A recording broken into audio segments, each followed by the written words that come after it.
Proses pensiun dan naik pangkat PNS dipercepat. Proses pensiun dan kenaikan pangkat aparatur sipil negara ASN, atau PNS akan dipangkas oleh Menteri Pendayagunaan Aparatur Negara dan Reformasi Birokrasi (PANRB) Abdullah Azwar Anas. Dia menyebutkan contohnya pemangkasan proses untuk PNS yang pensiun, jadi ditargetkan bisa 1 hari saja.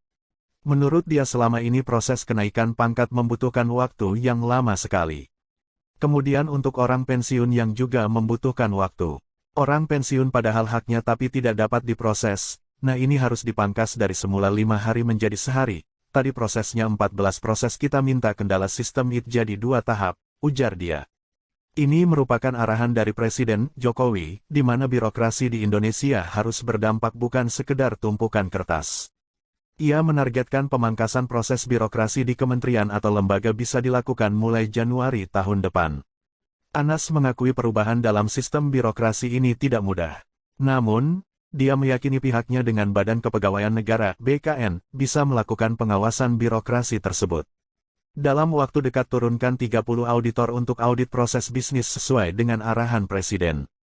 BKN respons luar biasa, agar problem ASN tidak hadapi untuk mengurus kenaikan pangkat pensiun susahnya setengah mati, ujarnya.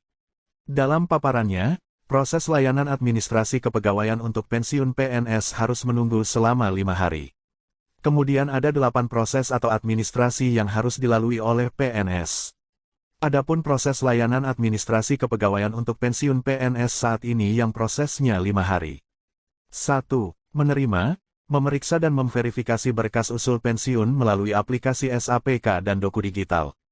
2. Menyampaikan kepada analis kepegawaian muda, analis kepegawaian madya, direktur pensiun PNS dan pejabat negara untuk memberikan paraf. 3. Menerima dan memeriksa konsep pertimbangan teknis pensiun.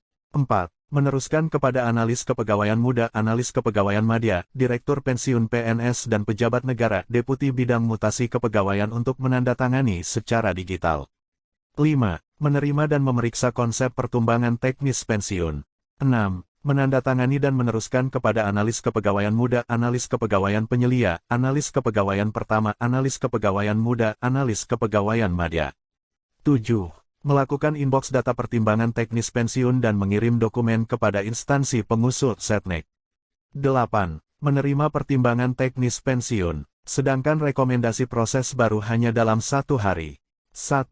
Menerima dan memverifikasi usul pensiun untuk aplikasi SIASN. 2. Memberikan nomor pertimbangan teknis pensiun dan menandatangani secara digital. 3. Mengirim pertimbangan teknis pensiun kepada instansi pengusul Setnek melalui aplikasi SIASN. Adapun proses layanan administrasi kepegawaian untuk kenaikan pangkat PNS saat ini prosesnya 9 hari. 1. Input usul kenaikan pangkat kepulauan di SAPK dan mengunggah berkas di Doku Digital. 2. Menerima berkas Doku Digital dan melakukan pemutakhiran kenaikan yang masuk di SAPK. 3. Melakukan verifikasi usul kenaikan pangkat. 4. Menerima dan mendistribusikan usul kenaikan pangkat. 5. Melakukan verifikasi dan validasi berkas di Doku Digital dan membuat konsep pertek untuk usul masuk yang MS di SAPK. 6. Melakukan pemutakhiran data usul masuk yang berkas tidak lengkap BTL dan tidak memenuhi syarat TMS di Doku Digital dan SAPK. 7. Mengunggah kekurangan berkas di Doku Digital.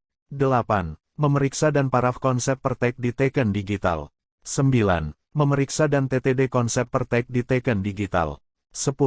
Menerima pertek yang telah ditandatangani di Teken Digital dan generate konsep SK. 11. Paraf konsep SK di Teken Digital. 12. Menandatangani SK di Teken Digital. 13. Membuat surat pengantar pengeluaran pertek dan SK. 14. Mencetak pertek dan SK. Sedangkan rekomendasi proses baru pengangkatan PNS jadi 2 hari. 1. Mengenerate SK kolektif dan petikan SK kenaikan pangkat melalui SIANSN ASN menginput dokumen usul kenaikan pangkat di SAPK. 2. Menandatangani secara digital SK kolektif dan petikan SK kenaikan pangkat melalui SIASN. Demikianlah informasinya, semoga bermanfaat dan jangan lupa bantu untuk subscribe, like, komen dan share. Terima kasih.